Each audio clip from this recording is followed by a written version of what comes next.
As you guys all know, the 2024-2025 NFL regular season just came to an end, which does mean that the draft order for the first 18 picks of the 2025 NFL draft is locked in. And today I'm going to be doing the first NFL mock draft on my channel. We're going to be doing the first 18 picks of the draft because those are the ones that are locked in so far. If you guys want to see a full first round mock draft, do let me know in the comments down below. Real quick before we get started with the video, if you guys are huge NFL fans like myself, do me a massive favor and hit that subscribe button down below. And also let me know what videos you guys want to see next in the comments. Let's do this. With the number one overall pick this year, we have the Tennessee Titans. The Titans were miserable this year on the offensive side of the ball, and their head coach Brian Callahan is under huge pressure to improve in his second year. I think it's time for the Will Levis experiment to end, so the Titans have to take a quarterback here, even though this is a weak quarterback class. Obviously, that means they have two options here with Cam Ward and Shedeur Sanders, two flawed quarterback prospects for this early in the draft. Sanders is more accurate for sure and has better fundamentals, but doesn't have special arm talent or athleticism, unfortunately. For a team lacking talent on the offensive side of the ball, give me the guy with a way higher ceiling who does have the ability to improvise and create outside the pocket. Cam Ward is raw and has to take the big mistakes out of his game, but I think you take the upside with the first overall pick. The Cleveland Browns have the second pick in this year's draft, but they do have a lot of talent on both sides of the ball. Obviously, the defense is extremely talented with guys like Myles Garrett and Denzel Ward, and on offense you have David Njoku and Jerry Jeudy who had a huge breakout year. Unfortunately, they just had some of the worst quarterback play I've ever seen between DTR, Bailey Zappi, Deshaun Watson, and Jameis Winston, and I don't think any of those guys are going to be there next year. I don't think Shedeur Sanders is ready to lead this team to the playoffs, so I think the Browns go with a veteran quarterback like Russell Wilson, Sam Darnold, or maybe even Kirk Cousins this offseason, and go with the best player available here. For me, that's clearly Travis Hunter, who's an elite corner and a super talented receiver as well. This guy's a freak athlete who's immediately ready to help his team on both sides of the ball. He's a special talent and would make an awesome cornerback duo with Denzel Ward. This is a home run pick here. With the third pick, the New York Giants are in desperate need of a quarterback given that Daniel Jones is likely to be gone this offseason. Although I don't love Shedeur Sanders as a prospect, you have to go quarterback here, and he's clearly the best one left on the board. He wants to be in New York, and you need someone to get the ball to Malik Neighbors. I can see this being a tough rookie year for Sanders behind a bad Giants offensive line, but he has to be the pick for the Giants at 3. Next up, we have the Patriots picking at number 4, who lack talent on both sides of the ball. They have one of the worst skill position groups in the league, so you could go Tedoroa McMillan here, and their offensive line is horrible, but I don't think there's a lineman good enough to take unless they trade down. For that reason, I'm just going to go Abdul Carter with this pick because the Patriots need a playmaker on defense, and Carter could easily be the best player in this class. He's an elite athlete off the edge and has great size for the position.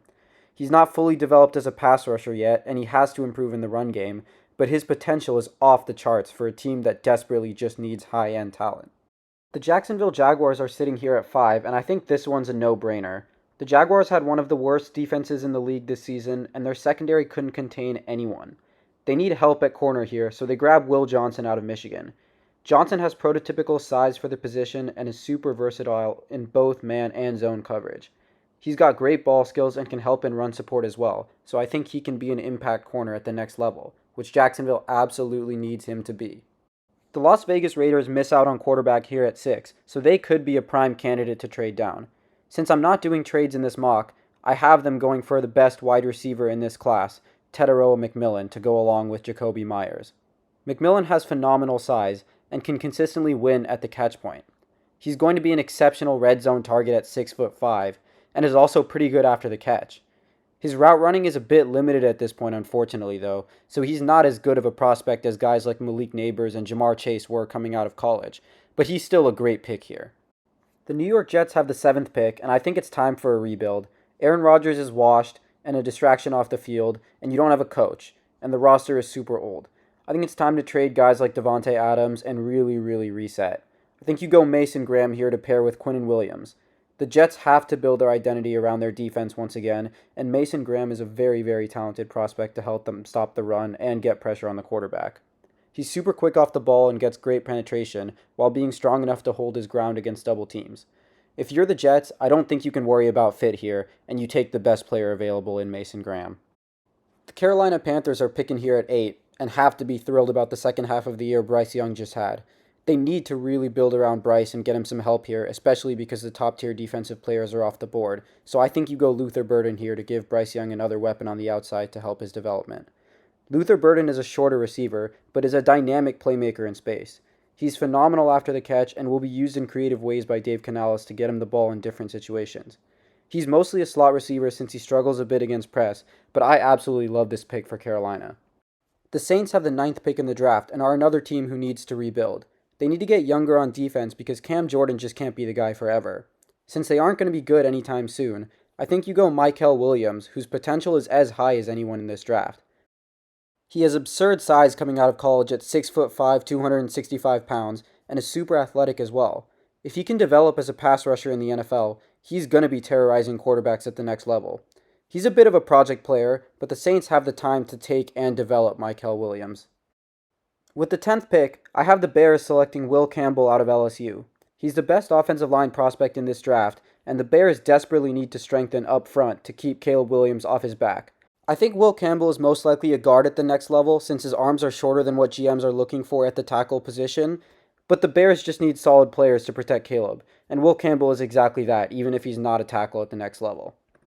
The 49ers offensive line has been subpar the last 2 seasons, and I think it's time to address that by drafting Kelvin Banks Jr. out of Texas with the 11th pick. He's a superb athlete for the tackle position and has prototypical NFL size. He's already phenomenal in pass protection, so Brock Purdy won't have to scramble and improvise as much next year. He does need to improve in run blocking, but that should come with time in the Niners system. I know everyone's going to mock this, but give me Ashton Jeanty to the Cowboys with the 12th pick. The Cowboys haven't had a difference maker at the running back position since prime Zeke, and Ashton Jeanty is truly a special running back prospect. He had a spectacular final season at Boise State, and I think he's immediately going to be one of the best backs in the NFL. This should be a no-brainer pick for Jerry Jones and the Cowboys. The Dolphins are picking next at 13, and they really need to protect Tua because Mike McDaniel's offense falls apart without him. For that reason, I'm going Josh Simmons here out of Ohio State to play tackle across from Teron Armstead. Josh Simmons has good size and athleticism and has been phenomenal this season in pass protection as well as in the run game. He just has to be the pick here for Miami if he's still on the board. With the 14th pick, I think the Colts have to help out Anthony Richardson, who's looked awful to start his career. I think you go get him a safety blanket in Tyler Warren, who's the best tight end in this class by far, and is a real difference maker. He's 6'6", 260 pounds, and is great after the catch. You can line him up both in line and in the slot at the next level, and get him the ball out in space. He isn't super impactful in the run game yet, but it's way more important for the Colts to help their young quarterback in the pass game at this point. So give me Tyler Warren to the Colts. At 15, the Falcons desperately need a pass rusher. They had one of the weakest pass rushes in the league this season, so they go for a pure edge here in Nick Scorton out of Texas A&M. I think Scorton is more NFL ready as an edge defender than a guy like Jalen Walker, and I think he's just better than James Pierce Jr. He has great size at 6'4", 280 pounds, and is super physical as a pass rusher. He's decent against the run as well, so he should have an instant impact for an Atlanta Falcons team looking to significantly improve after a disappointing season. The Cardinals are picking 16th, and they really need to address their weak defensive front. Arizona has been bottom 10 against the run for a while, so I'm going down the board for Walter Nolan, the defensive tackle out of Ole Miss. Nolan has good size and phenomenal strength, so he's super solid against the run. He's a decent athlete as well, so there's definitely potential as a pass rusher, but he has to work on his pass rushing technique before we can expect to see it at the next level. Next up, the Cincinnati Bengals. The Bengals just wasted an all-time season from Joe Burrow because of their atrocious defense. It's time to cut Sam Hubbard and draft a guy to play opposite Trey Hendrickson to generate pressure on opposing quarterbacks. I think they go for the potential of Jalen Walker here at 17, who can rush the passer as well as do a job as an off-ball linebacker. He's extremely athletic with great size, and he showed strong flashes of elite pass rush at Georgia, even without time to develop at that position. This has the potential to be a home run pick for the Bengals. With the 18th pick of the draft and the last pick of today's video, the Seattle Seahawks have to go offensive line. They had one of the worst O-line groups in the league, with PFF even grading them in the bottom 3. They need to draft someone to play tackle across Charles Cross, so I have the Seattle Seahawks selecting Wyatt Milam out of West Virginia. Milam is a great run blocker who played with great physicality and enough athleticism to get out in space. He should immediately help Kenneth Walker get going next season, and if he can improve a bit as a pass blocker, he should be a very, very solid player at the next level for Seattle. That's going to do it for today's video, guys. Let me know if you want to see a full first round mock or any other draft content. Be sure to leave a like if you enjoyed the video and subscribe for more NFL content. Thanks for watching, guys. See you on the next one.